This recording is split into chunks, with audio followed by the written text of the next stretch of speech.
Selamat datang kembali lagi di channel kami Paman Kripto.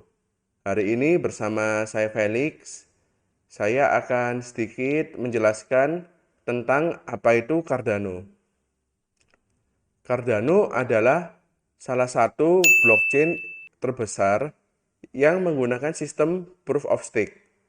Biasanya kan blockchain-blockchain lain menggunakan sistem POW, proof of work. Tapi di Cardano ini dia menggunakan sistem POS, proof of stake. Jadi kita tidak perlu menggunakan alat tambang untuk mendapatkan reward. Jadi kita hanya perlu menstakingkan koin kita, lalu kita mendapatkan bunga seperti deposito. Itu bedanya Cardano dengan blockchain-blockchain yang menggunakan sistem proof of work. Di Cardano ini juga dia sering disebut sebagai blockchain generasi ketiga. Dan di Cardano ini dia juga sering disebut sebagai Ethereum killer. Kenapa bisa disebut Ethereum killer? Karena di Cardano ini dibuat untuk menyempurnakan Ethereum. Karena si founder Cardano ini dulu berasal dari foundernya Ethereum. Jadi founder dari Cardano ini bernama Charles Hoskinson ini, dia dulu pernah ada berselisih paham atau selisih pendapat dengan founder Ethereum yang kita ketahui bernama Vitalik. Dan pada akhirnya 2015 si Charles ini keluar, lalu dia bekerja sama dengan Input Output Hong Kong dan Emurgo. Akhirnya dia pada 2017 setelah melakukan pengembangan Cardano dari 2015 sampai 2017, akhirnya pada 2017 Cardano ini diluncurkan di exchange ternama.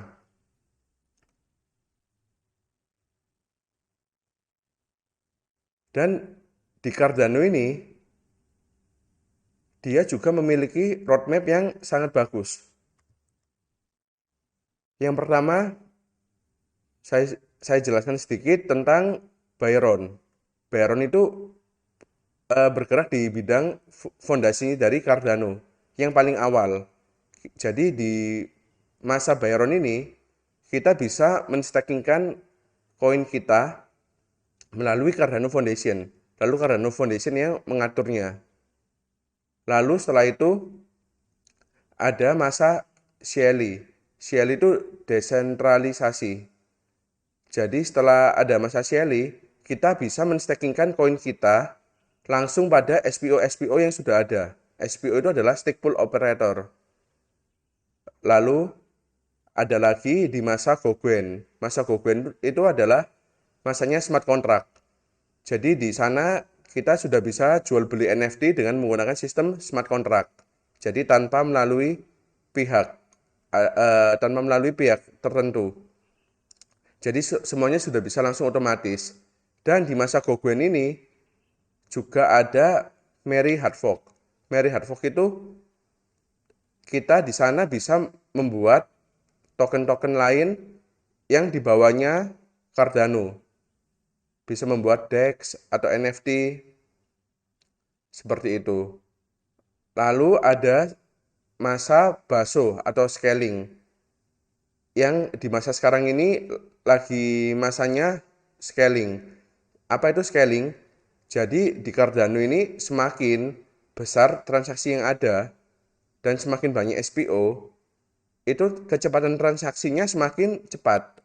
Sedangkan kalau transaksinya kecil, SPO-nya sedikit, maka transaksinya semakin lambat. Jadi scaling itu bisa menyesuaikan, semakin banyak, semakin cepat, semakin sedikit, semakin lambat.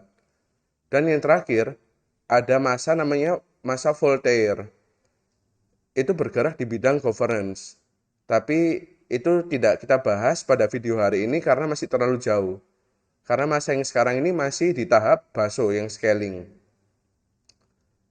Sekian video hari ini, semoga video hari ini bermanfaat untuk kalian. Nanti akan saya buat juga video part 2-nya, saya akan jelaskan lebih dalam tentang Cardano. Saya akan jelaskan fungsi-fungsinya juga, manfaatnya. dan kelebihan-kelebihan dari Cardano ini. Sekian video hari ini, semoga bermanfaat. Oh iya, dan jangan lupa kalian subscribe dan like YouTube kita di channel Paman Kripto. Dan jika kalian ada pertanyaan, boleh tulis di kolom komentar, nanti kita sharing bareng, kita jawab semua. Sekian, terima kasih. Like, subscribe, dan jangan lupa nyalakan notifikasinya.